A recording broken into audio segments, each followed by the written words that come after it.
Je vais faire mon 12e Dakar, donc quelque chose de magique pour moi parce que c'est vrai que je commence à avoir une expérience qui est quand même très importante et c'est vrai que aujourd'hui le partager avec d'autres pilotes c'est quelque chose de super, mais c'est vrai qu'avant tout j'y vais pour gagner, j'y vais pour me battre devant et je sais que ça va être un combat très dur parce que des jeunes pilotes arrivent très vite, mais j'ai beaucoup d'expérience, beaucoup d'atouts cachés et je vais les mettre à profit pour me battre devant. Je veux vraiment remercier David d'avoir accepté que son team, cette année, pour l'année 2015, soit présenté ici chez lui à Nice et dans ce temple du sport.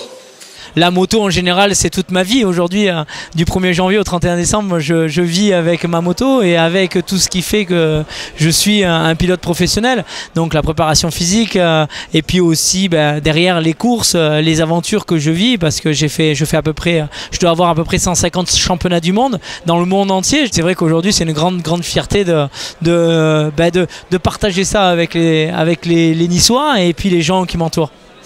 Beaucoup m'appellent Papa, Papa Navigation, parce que c'est vrai que j'ai beaucoup d'expérience et que je navigue pas mal. La moto pour moi c'est quelque chose de tellement important et arriver à mettre une moto comme ça dans un musée national français, c'est une belle satisfaction personnelle dans une carrière, mais je suis toujours là, ça m'accroche, ça me motive.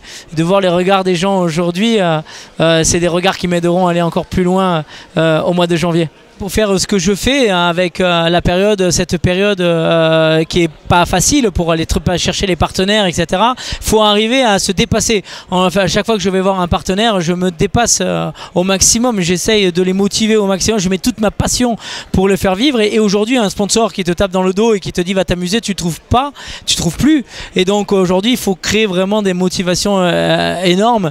Et c'est vrai que là, de partir avec mon équipe, j'ai aussi un peu ce côté.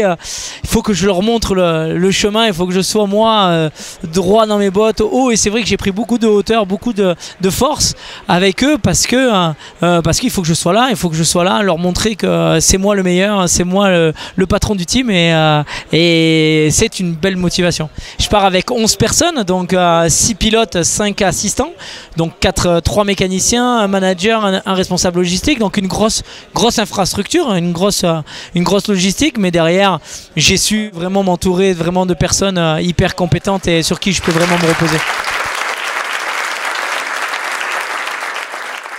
Aujourd'hui, on a des motos qui sont exceptionnelles au niveau, on embarque beaucoup d'électronique qui est très fiable maintenant. Parce qu'aujourd'hui, on roule à 0 et on roule à 4970 mètres. Donc aujourd'hui, vraiment, l'évolution, c'est l'injection. Il fallait vraiment travailler ça. Et, bon, c'est la mécanique, mais on a des motos très performantes. J'ai fait 5 épreuves de par tous les temps et plus le Dakar. Et je me suis pas arrêté une seule fois sur la piste. Et je voulais le souligner parce que c'est vrai que c'est quelque chose d'important. C'est quelqu'un qui mesure pas son temps et qui est là à fond derrière moi, et c'est très important cette complicité. Et c'est vrai que je voyage avec ma ville accrochée sur moi et sur ma moto, et c'est vrai que c'est une grande histoire, ma moto et moi. C'est vrai qu'on a une motivation sur le Dakar qui est exceptionnelle parce qu'on sait combien ça coûte, on sait les partenaires qu'il y a derrière, on sait les gens qui rêvent à travers nous, et toute cette petite chose fait qu'on est hyper motivé pour aller encore plus loin. Je te remets le drapeau de ta ville pour que tu puisses le porter haut et fort sur ce continent américain.